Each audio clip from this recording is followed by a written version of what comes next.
Hello, Mark here with the Exiles. I hope you're safe and well. So we've been doing our instructionals for the last couple of weeks, and I've been asking for feedback, and I've been asking in various different places for some feedback. We've had some really great contributions to things that people want to see and things that we need to do differently, and I'm really grateful for that. One of the things actually that come out after the last instructional was I had a couple of people ask me about the exchange of thrust principle and the fact that I was keeping it very central to my body. So I just want to expand on that a little bit in this short video, and I'm going to do a bunch of these short videos just to sit alongside the instructionals at the moment, just to pick up some of the more isolated questions that we get. You know, people want to see our interpretation of various different things and compare it with others and so on and so forth. So I'm going to do some of these short videos. So let's get back to the point of this video. So we were doing exchange of thrust principle, and as I said in the video where there's a lot more detail, the first time we see this is in the Jocko Largo, and he actually calls the play exchange of thrusts. When I was doing that, we did a couple of different cutting options, and I explained that generally you would do exchange in the way that the technique manifests itself, from a low to mid posture. You can do it from a high posture, okay, but generally you would break the thrust, and that's something we're going to cover in the next instructional. So the question I had was around how central I was keeping the weapon when I was coming offline and pretending to displace their thrust, because obviously I'm doing this solo. So we were coming from a low posture, we were coming offline, and we were coming up the posture breve like this, okay?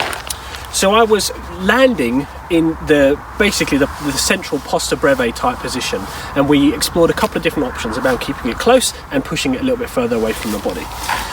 So I think this is one of the challenges of trying to do this on my own, is that you can't see my opponent thrusting at me and kind of have to use your imagination a little bit.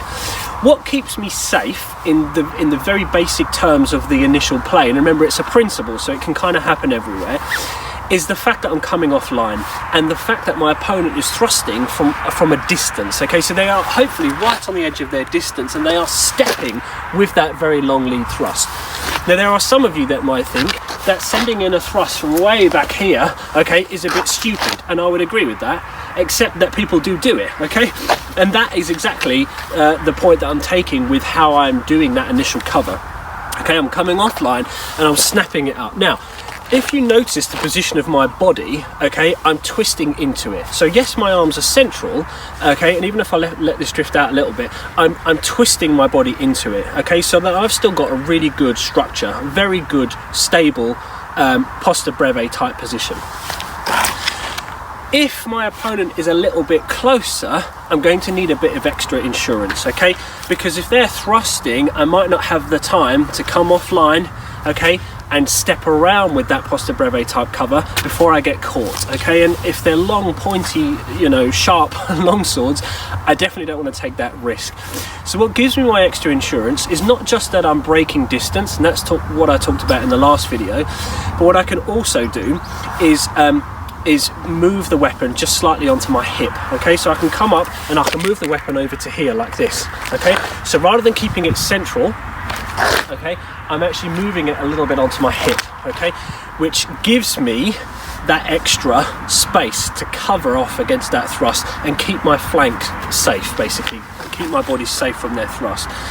I actually showed this kind of action when I did the dagger exchange in that video, which is basically to collect the weapon and then step around, and that's definitely an option with sword as well.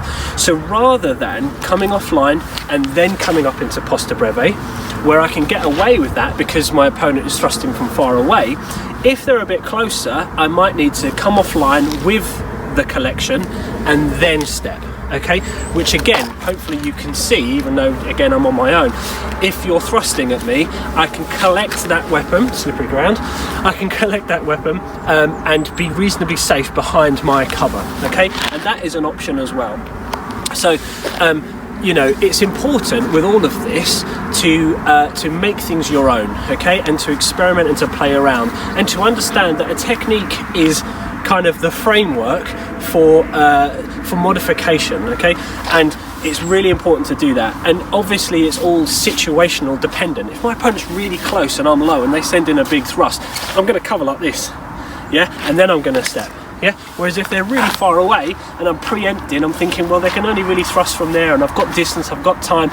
Then I'm going to come offline, okay, and move the weapon with the second step, with the mezza volta, if you like, the back foot coming forward. So I just wanted to throw that in. Hopefully that answers those questions.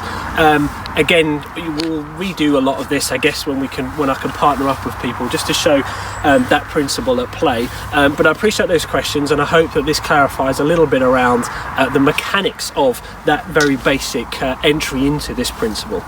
So take care for now, and thanks for watching.